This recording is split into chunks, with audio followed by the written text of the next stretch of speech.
feel like a prisoner. They've made me feel set free.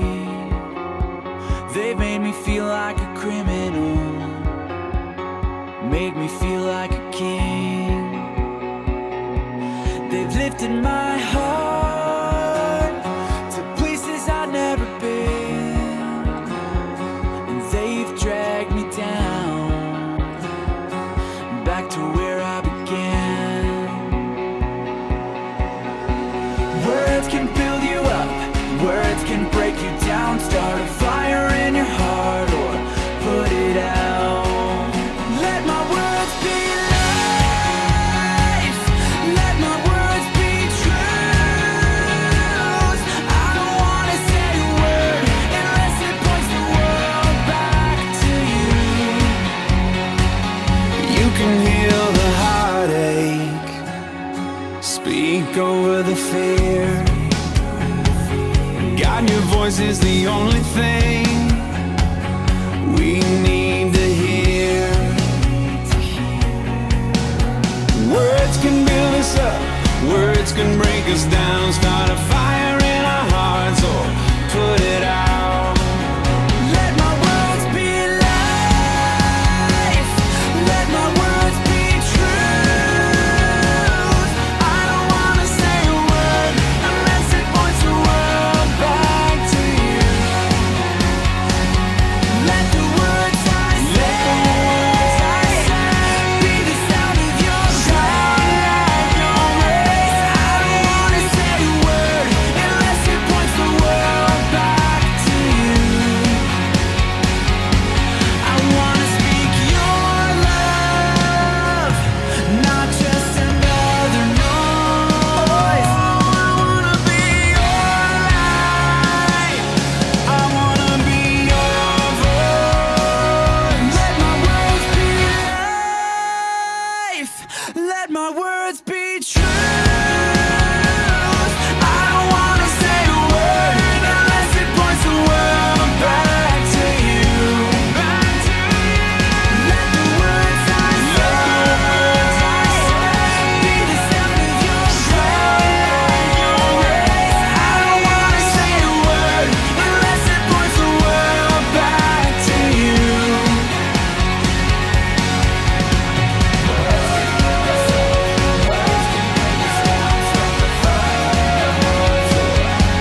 don't wanna say a word unless it points the world back to you.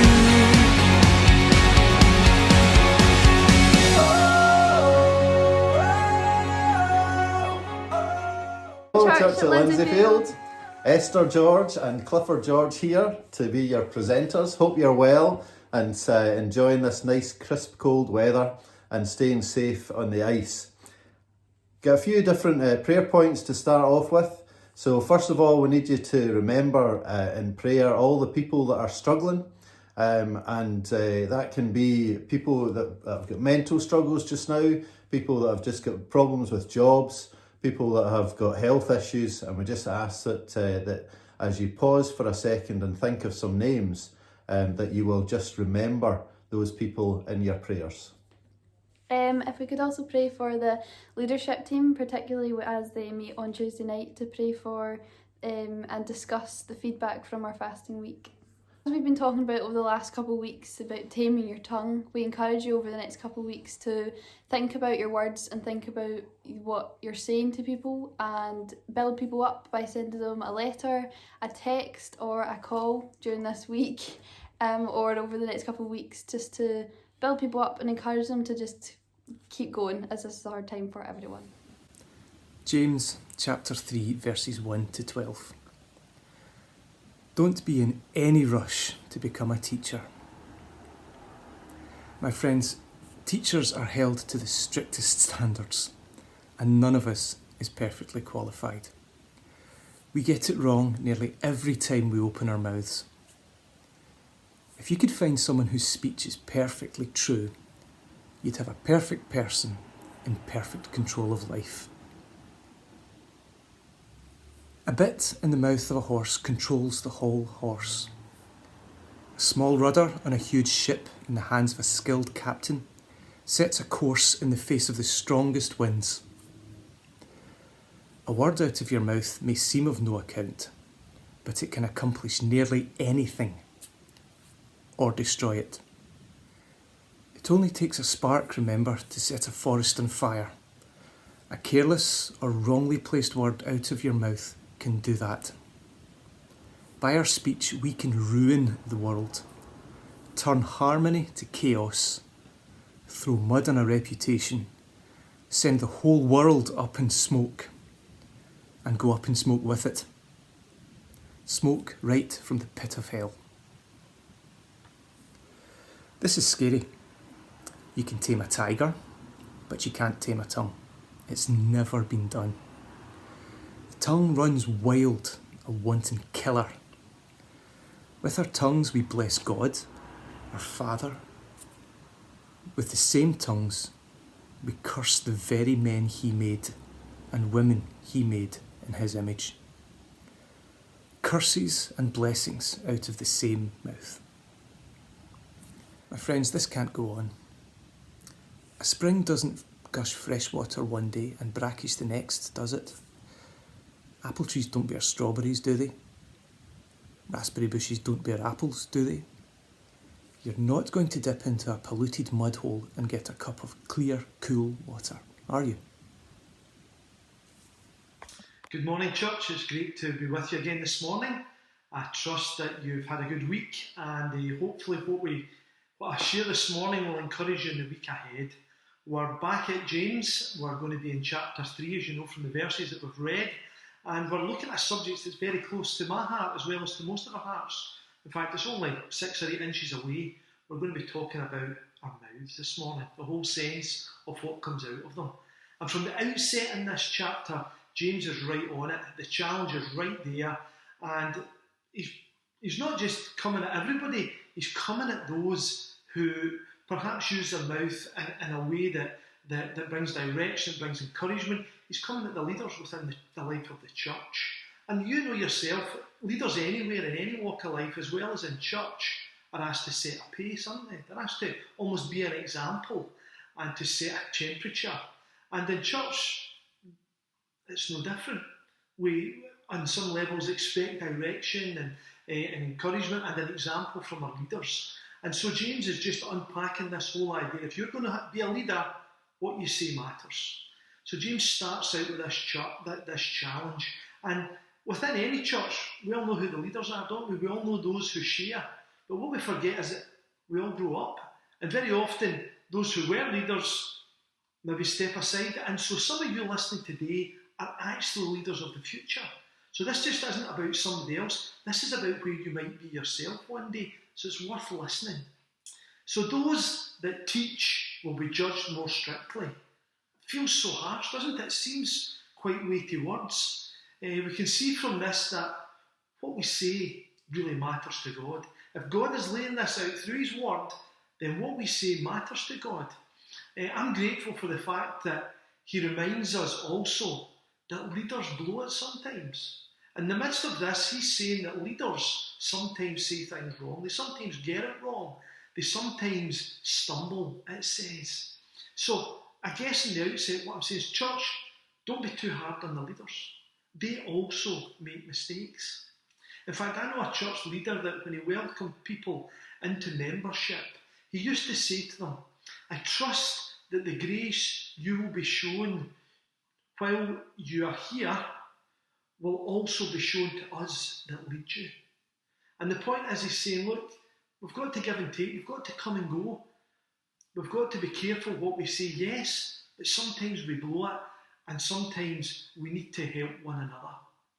I can remember being in the corridor at school one day, and a teacher shouting down the corridor with all the pupils in the corridor, encouraging me to go to a job fair. But it was all shaped by the fact that, McIlvenna, you won't be going to university. Get yourself along to the job fair. Now, what the man said wasn't particularly wrong. In fact, he was actually talking a truth. At that point, I had no qualifications. I wasn't going to university. But it was the way in which he said it. I've never forgot that. In fact, it was really sore at the time. And I guess that this is what James is driving at. Those with responsibility, and those who lead, yes, need to be mindful of what they say, because we do set leaders up there, don't we? We do set them up there, and yes, we also need to remember that God has appointed them and anointed them. God has put them in place in his church. But like yourselves, they're human. They're their mothers, their fathers, their brothers, their sisters, their aunts, their uncles, their colleagues, their neighbours. No different to you and I. Be gentle with them. Trust them, yes. They are very aware also of their own failings and the things that they carry as individuals. The owner of this chapter is set on the backdrop of this very truth, that for all of us, our mouths are a powerful instrument, and for leaders, they need to be particularly mindful of this. So, one day if you're going to lead, hopefully this is helpful. I'll tell you what's also worth thinking about is this whole idea of how many words we speak in a day. It's really a huge responsibility, because the average person speaks 7,500 words a day, which is a lot of words when you think about it.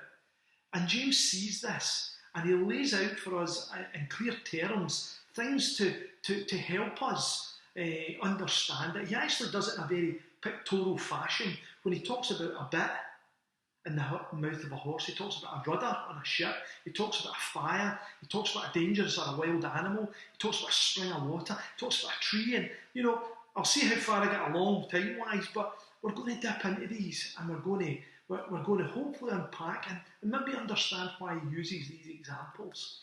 The first two he uses is the bit that goes in the mouth of the horse and the rudder on the boat, both of which are really small in comparison to the things that they control, aren't they?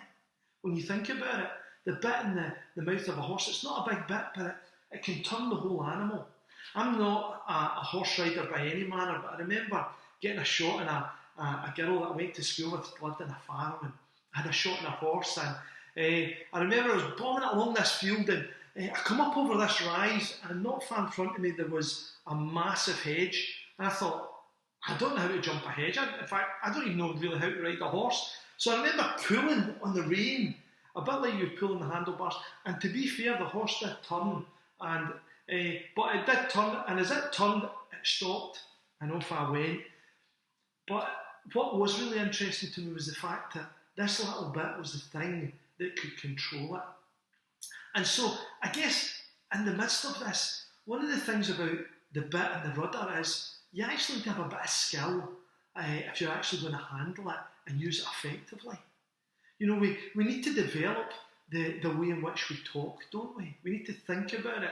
I think he uses these examples to help us to realise that we need to learn a discipline in regards to our mouths. We need to learn that this is a very small item, but yet it has such an effect on our whole bodies. In the Second World War, there were posters that they displayed everywhere, and they said, "Loose lips sink ships." And these posters were emphasising the importance of controlling the mouth and the peril of it if you don't. In Proverbs chapter 13, verse 3, we read Solomon was on it, and he said, "He who guards his lips guards his life." And just as James uses different pictures to throw out a different emphasis, so our tongue also takes different forms. Have you thought about this? That, yeah, you might speak words, but we also write words. We also speak it across the internet, particularly during these times like I am now. We do it in a card, we do it on email, we do it when we're on our phone. And I think it's a real challenge to us all. And I know myself, even in times when I was in church, that I became very aware that these other mediums can be both helpful, but they can also be divisive. In Psalm 19, we read in verse 14, "Let the word of my mouth and the meditation of my heart be acceptable in thy sight, O Lord, my rock and my redeemer." You see, very often with these mediums like Facebook and some of these other things that we use, they're not used to build people up. They're built to pull people down. In fact, when I look on Twitter, sometimes it's just full of criticism of other people. And I guess I've come to realise that unless I've got something good to say, I'm probably not going to say it, and I certainly ain't going to write it down, because once it's out there, it's there for everybody to see. I see more than ever that this form of talking needs to be guarded, and Proverbs 16 verse 28 just reminds us that a gossip separates close friends.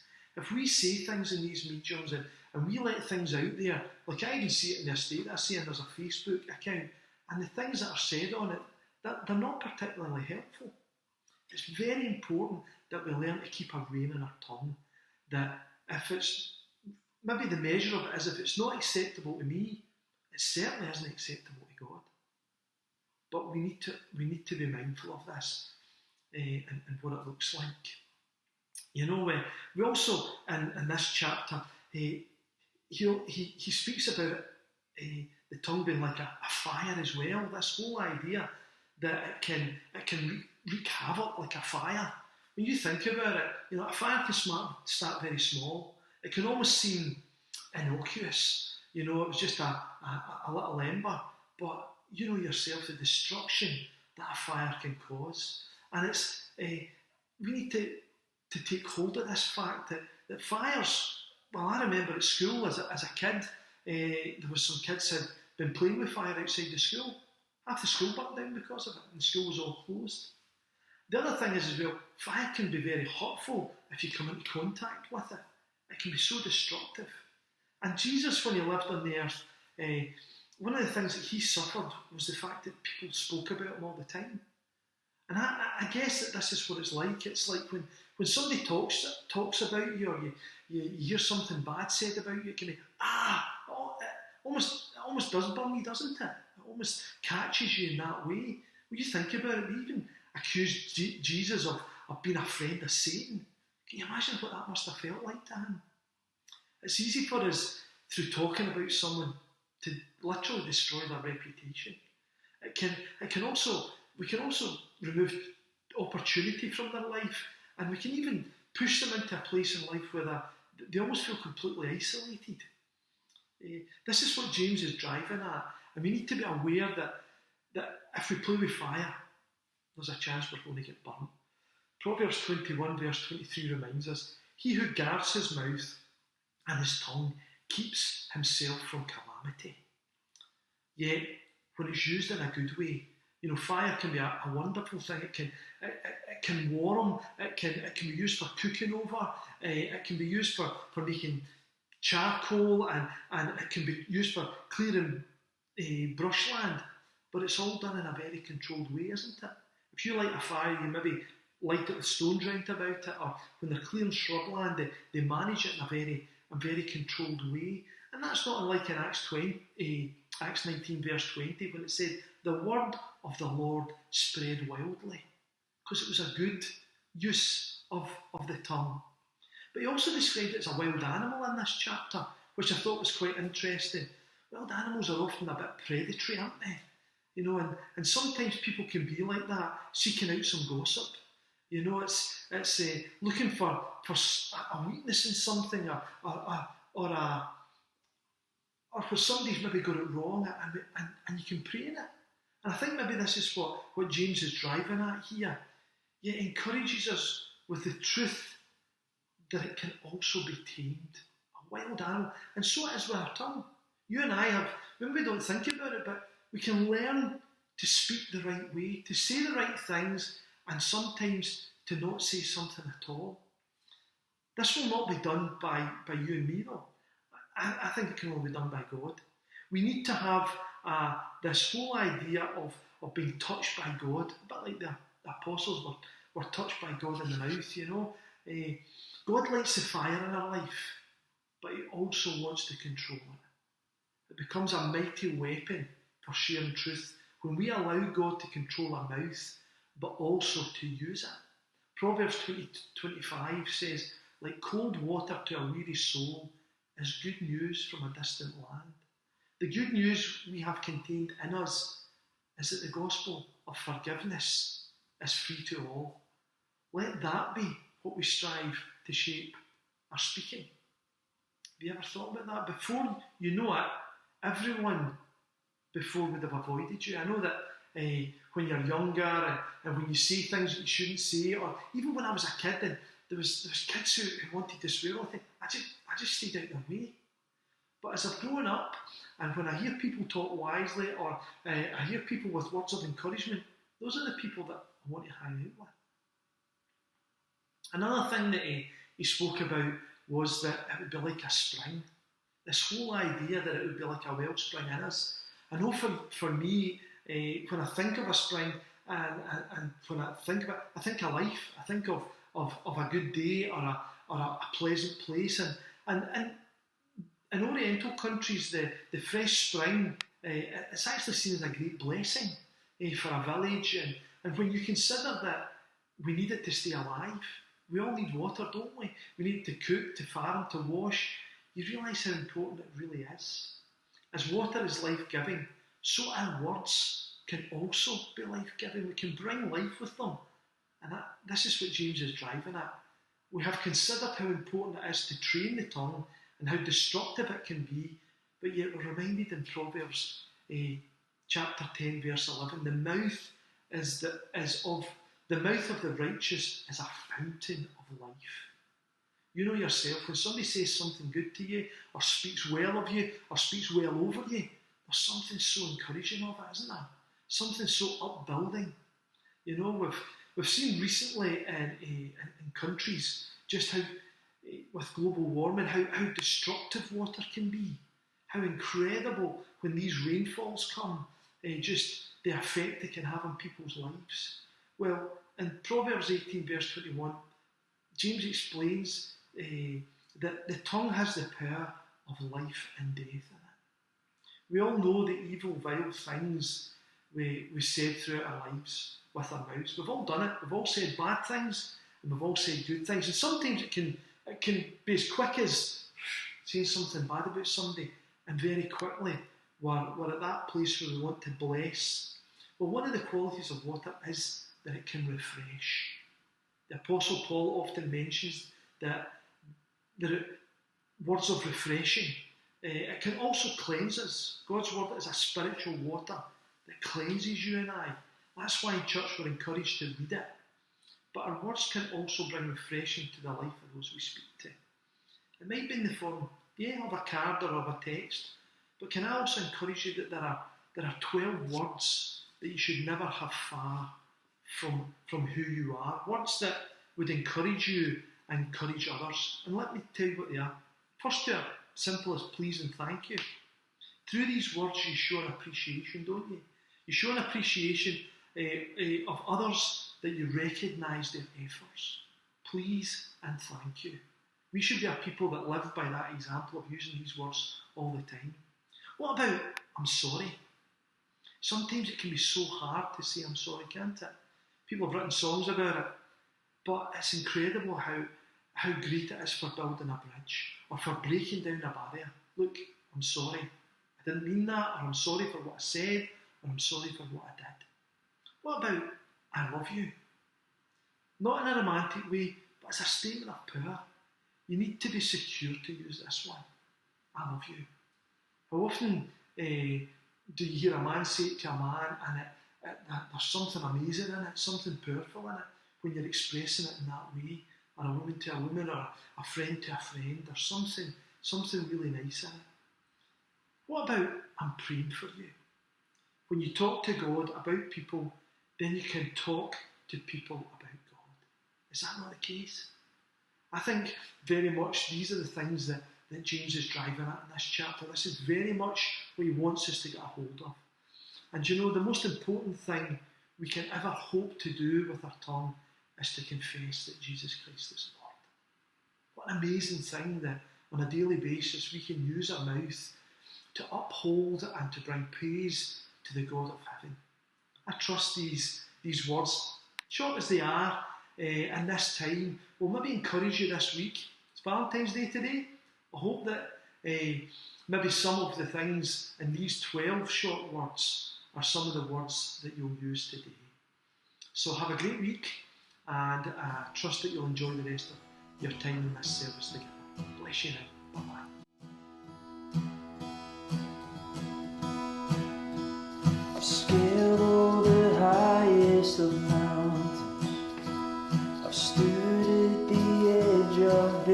peace, but I still couldn't see to the edge of your love for me. I've walked on the wildest of waters, I've sunk to the depths of the seas, but I still couldn't fathom the depths of your love for me. And canyons wide, oceans deep, can't contain all your love for me. No matter how high, how far I reach, there's no end to your love for me.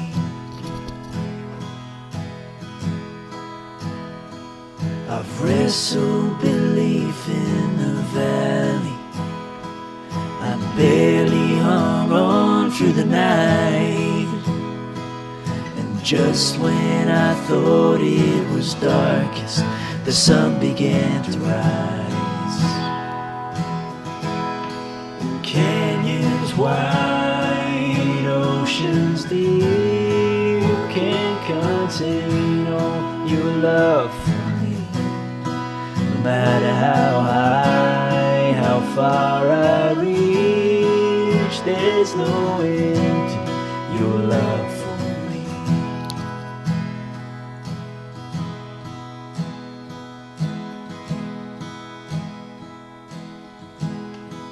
Where could I run that you wouldn't run after me?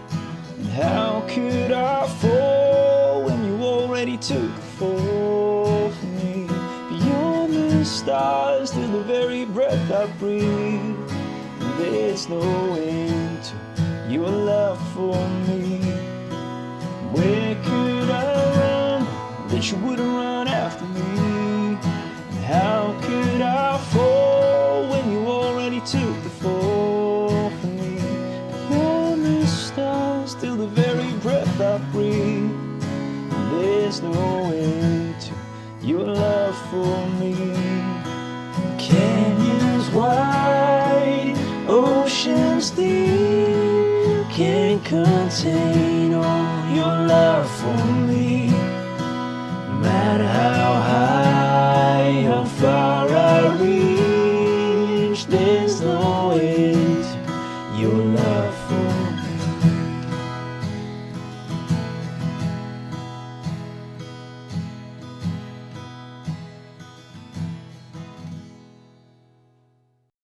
So we've been asked to do a wee update on what the Georgies have been up to, so we had to get the Georgies, all the Georgies in.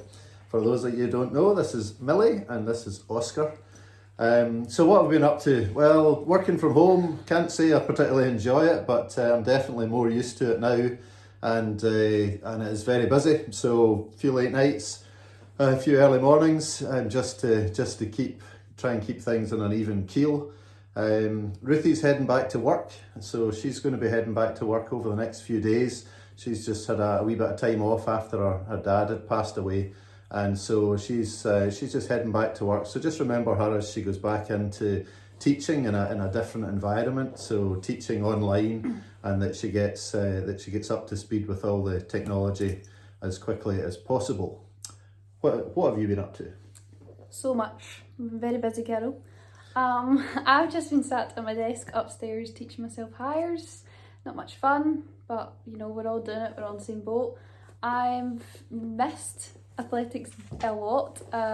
Just trying to keep myself sane by doing loads of workouts. Really getting over it now, but what can you do?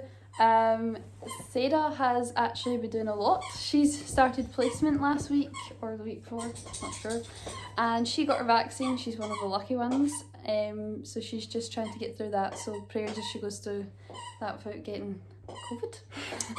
Nathaniel, he's been clocking up a few miles. Sorry, the dogs are chewing their toy. That's life. Nathaniel's been up and down to Straven quite a bit. Can't think why.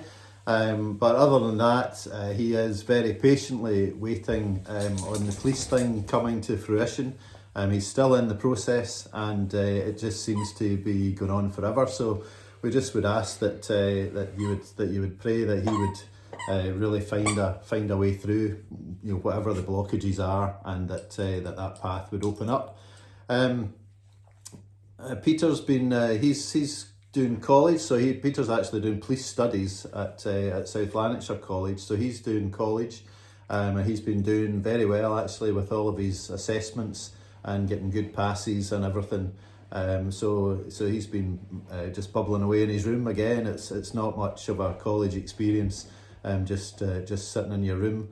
But yeah, that's kind of just what we're up to. Oh, for Jesus, all I am and have, and ever hope to be.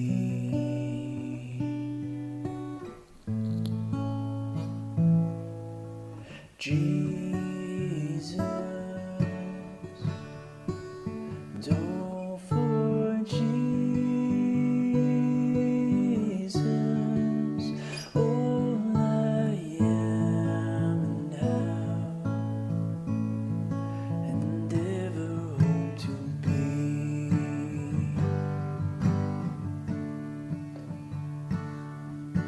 And all of my ambitions, hopes and plans, and I surrender these into your hands.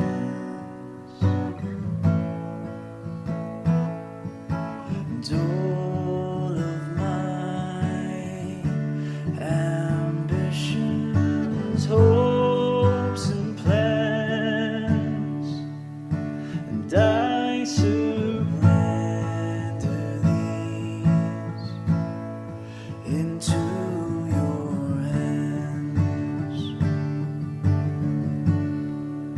And for it's only in your will that I am free. For it's only in your will that I am free. Jesus, oh, for Jesus, and all I am and have, and ever hope to be.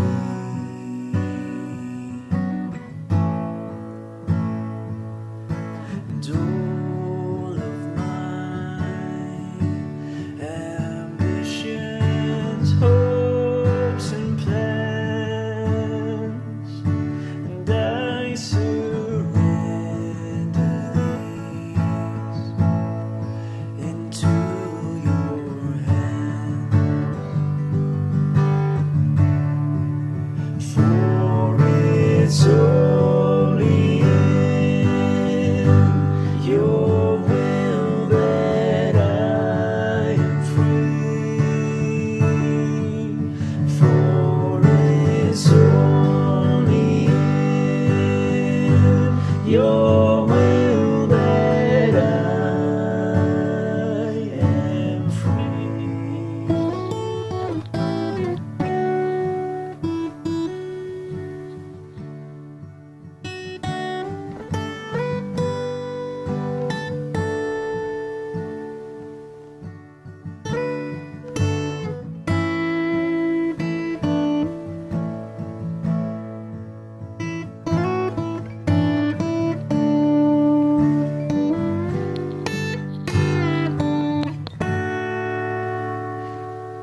Thanks for joining us at Video Church at Home. We hope you've been able to enjoy the last hour. Well, not us, but And I hope you've been able to learn something and enjoy the songs picked this week. That's good. There's not any video church next week, is that right? Nope, it'll be with your life groups on Zoom, and if you want to get involved in a life group, just get in touch. And if you've got something to share that you've been thinking that God's been saying to you over the last few days, over the last wee while, or over this last hour, please just, it's important that we hear that. So if you really feel there's something that needs to be put forward, then and you sense that's what God is saying, then please just make sure that you communicate that through to us. We really hope you stay safe. Hopefully it won't be too long. Everybody's looking forward to a jag, and hopefully it won't be too long until we're all back in the one place. But until then, We'll be here!